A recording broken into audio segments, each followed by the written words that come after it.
रात्री गुन्हे दाखल केले. त्या गुन्ह्याचं स्वरूप काय आहे याची माहिती घेण्याकरता आणि त्याचबरोबर ज्या स्टुडिओमध्ये अनधिकृतपणे देशाचे पंतप्रधान आदरणीय नरेंद्रजी मोदी, देशातील उद्योगपती, वरिष्ठ पत्रकार आणि त्याचबरोबर आमच्या राज्याचे लोकप्रिय माजी मुख्यमंत्री आणि आताचे उपमुख्यमंत्री आणि आमच्या पक्षाचे प्रमुख श्री एकनाथ शिंदे साहेबांबद्दल ज्या पद्धतीनं काही चित्रीकरण केलं जातं आणि चित्रीकरण 3 जानेवारीला केलं जातं, परंतु काल ते पब्लिश केलं जातं.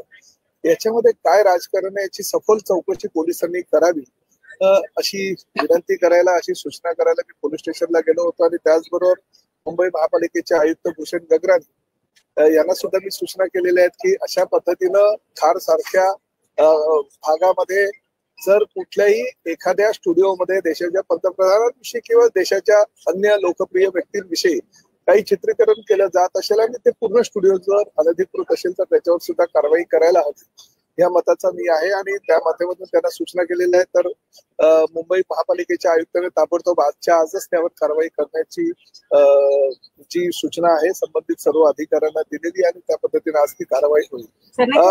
हा जो कामरा नावाचा जो व्यक्ती आहे तो विकृत आहे आणि ते विकृतीचं चित्रीकरण तो करतोय आणि संविधानाची प्रत घेऊन परत ही अशी घटना घडल्यानंतर सुद्धा तो एक व्हिडिओ प्रकाशित करतो की मला संविधानानं लोकशाहीनं ह्या पद्धतीचे मला काहीही बोलण्याचा अधिकार दिलेला आहे.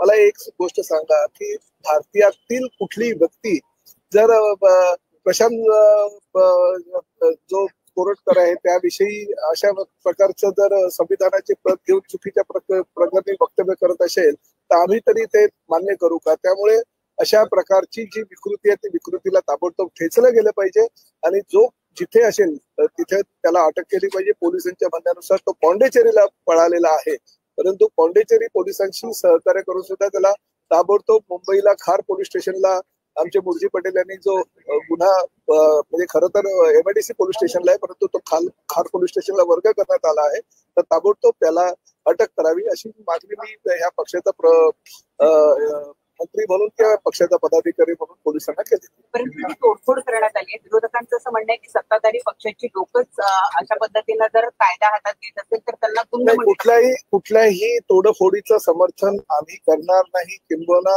ते अयोग्यच आहे असं माझं मत आहे. परंतु शेवटी ही विकृती आहे, त्या विकृतीला जर वेळेवर ठेचलं गेलं नाही तर ही विकृती अजूनही ह्या मुंबईचं शांत असलेलं वातावरण बिघडवण्याचा प्रयत्न करेल. आणि शेवटी आम्ही सुद्धा मंत्री नंतर आहोत परंतु एक शिवसैनिक म्हणून आधी आहोत. आमच्या पक्षाच्या प्रमुखांविषयी किंवा लोकप्रिय मुख्यमंत्री आणि उपमुख्यमंत्र्यांविषयी जर अशा प्रकारचं काही चुकीचं वक्तव्य कोणी करत असेल तर शिवसैनिक ते कदापि सहन करून घेणार नाही.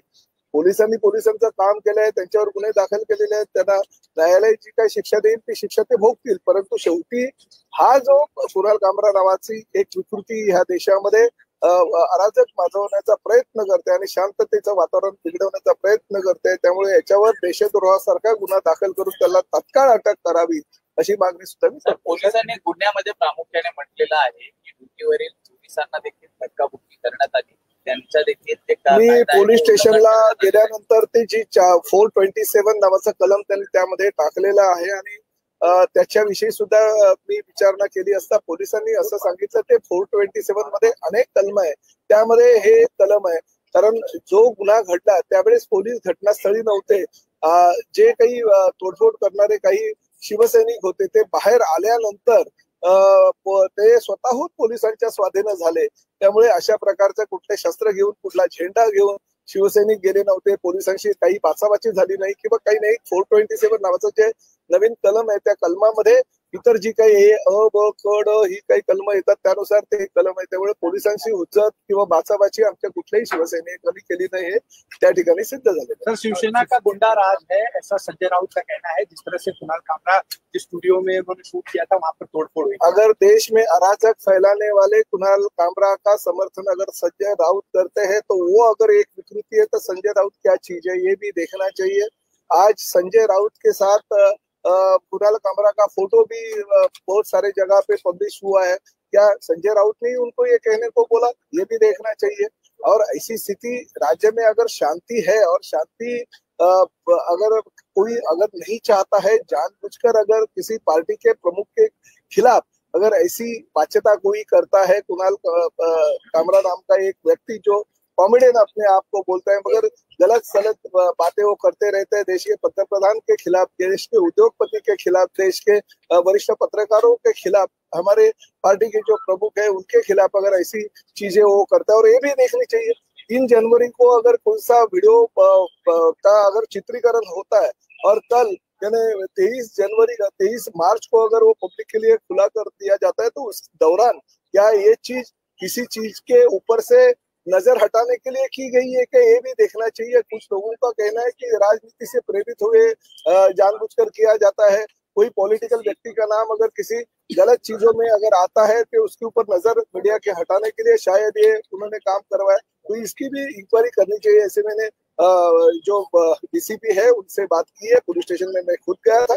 और साथ ही में दूसरी ये बात भी है कि ऐसा स्टूडियो जो पूरी की पूरे तरह से इलीगल है, जिसमें देश के पंतप्रधान के खिलाफ अगर चित्रीकरण होता है, देश के हमारे उद्योगपति और पत्रकारों के बारे में और हमारे जो पार्टी के प्रमुख है उनके बारे में अगर चित्रीकरण होता है और पूरा का पूरा अगर इलीगल है, मैंने इस मुंबई महानगर पालिका के जो म्युनिसिपल कमिश्नर है भूषण गगरानी जी, उनको कहा है कि तुरंत उसके ऊपर कार्रवाई होनी चाहिए।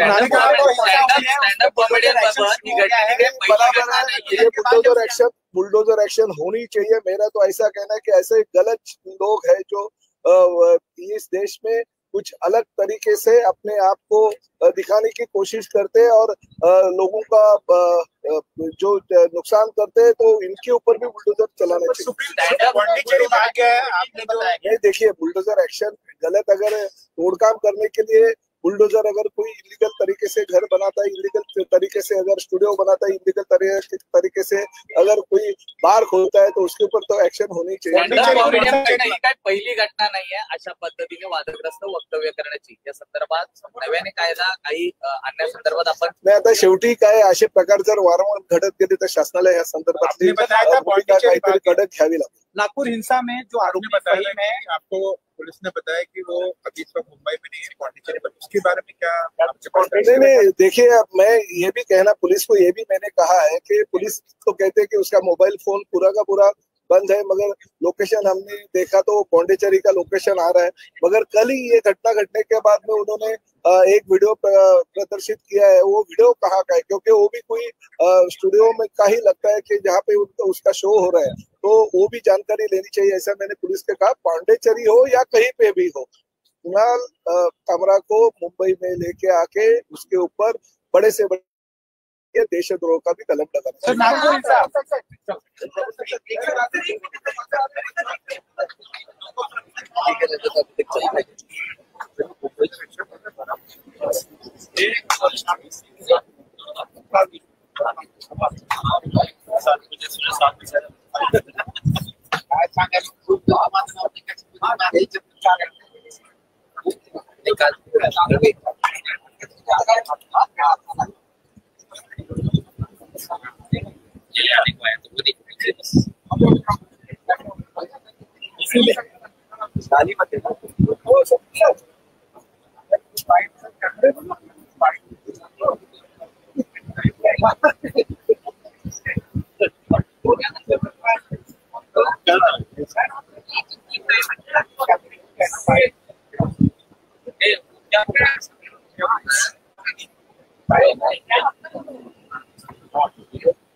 क्या